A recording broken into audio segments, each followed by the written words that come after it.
Chào các bạn đã quay lại với kênh Cô Ba Bình Dương. Nếu các bạn chưa biết nấu món gì cho bữa cơm hôm nay thì hãy cùng mình vào bếp thử làm món thịt ba rọi xào cải chua. Thịt ba rọi được xào săn với lớp mỡ giòn thơm cùng với lớp da hơi dai hòa cùng vị chua nhẹ của rau cải chua rất kích thích vị giác. Món ăn này tuy đơn giản nhưng không kém phần hấp dẫn.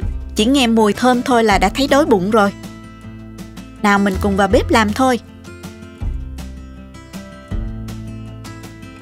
Trước tiên thì mời các bạn tham khảo những nguyên liệu cần có để mình làm món ăn này nha.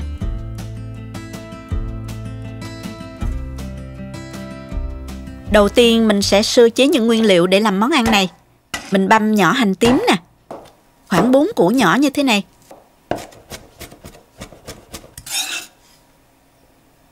Tiếp theo thì mình băm nhỏ khoảng 4 tép tỏi luôn nha các bạn.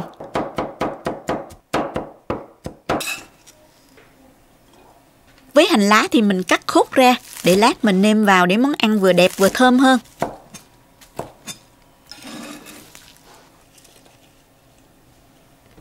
Ớt ngọt này thì mình cắt sợi ra để xào chung cho món ăn thêm màu sắc. Mình có thể thay thế ớt ngọt bằng ớt sừng cũng được nha các bạn. Bạn nào thích cay thì mình cho thêm ớt cay vào ha.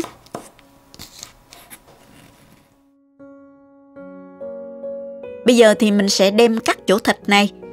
Thịt này mình đã rửa sạch qua muối và giấm. Sau đó mình trụng qua nước sôi để bán đi mùi hôi. Xong rồi mình cắt thịt ra thành từng miếng nhỏ, dày khoảng 1 cm như thế này nè. Với món xào cải chua thì các bạn nên sử dụng thịt ba rọi hoặc thịt nạc vai. Có chút mỡ nó sẽ béo hơn và ngon hơn nha.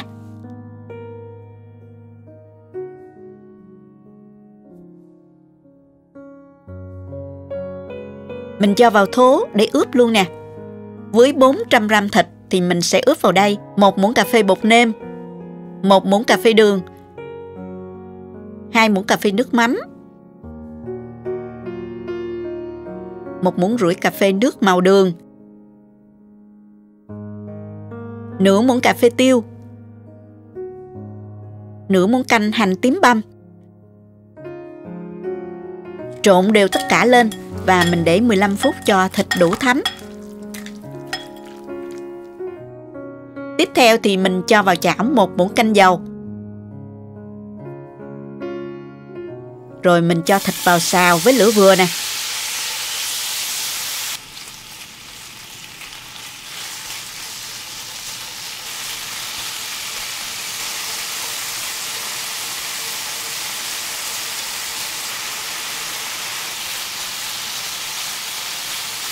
Khi thấy thịt săn lại thì mình hạ lửa nhỏ và mình xào cho đến khi thịt ra mỡ và nó xém vàng như thế này nè. Sau đó thì mình tém thịt ra xung quanh và mình cho hành tím, tỏi vào giữa nè. Xào lên cho thơm. Khi hành tím nó đã thơm rồi thì mình trộn đều cùng với thịt. Tiếp tục thì mình cho cải chua vào xào cùng. Và đây là cải chua mình đã muối nè. Mình đã cắt sẵn thành từng miếng vừa ăn như thế này. Nếu mua sẵn thì các bạn nhớ chọn mua cải chua còn mới nha. Mà cải nó màu vàng sáng, không sậm quá và có vị chua vừa để bảo đảm là món ăn được ngon hơn nhé. Nếu cải đã quá chua, các bạn nhớ rửa với nước cho sạch cho bớt chua để ráo nước rồi mình mới cho vào xào chung nha. Đảo đều tay và mình xào khoảng 5 đến 6 phút. Sau đó thì mình nêm vào 1 muỗng canh dầu hào, 1 muỗng cà phê đường, 1 muỗng canh tương ớt, cuối cùng là nửa muỗng canh nước mắm. Trộn đều lên và mình thử lại. Lúc này các bạn có thể điều chỉnh lại theo khẩu vị gia đình nha.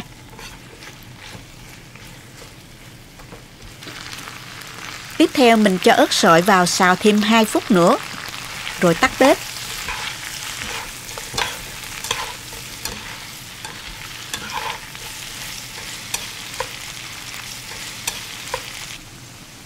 Sau cùng mình rắc hành và tiêu vào cho thơm nè.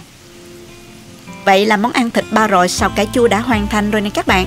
Thơm quá các bạn ơi, nghe mùi thôi là đã thấy đói bụng rồi. Không chờ thêm nữa, giờ mình cùng thưởng thức thôi. Những miếng thịt ba rọi săn lại, tương mỡ bóng bẩy, lên màu vàng nâu rất là đẹp mắt.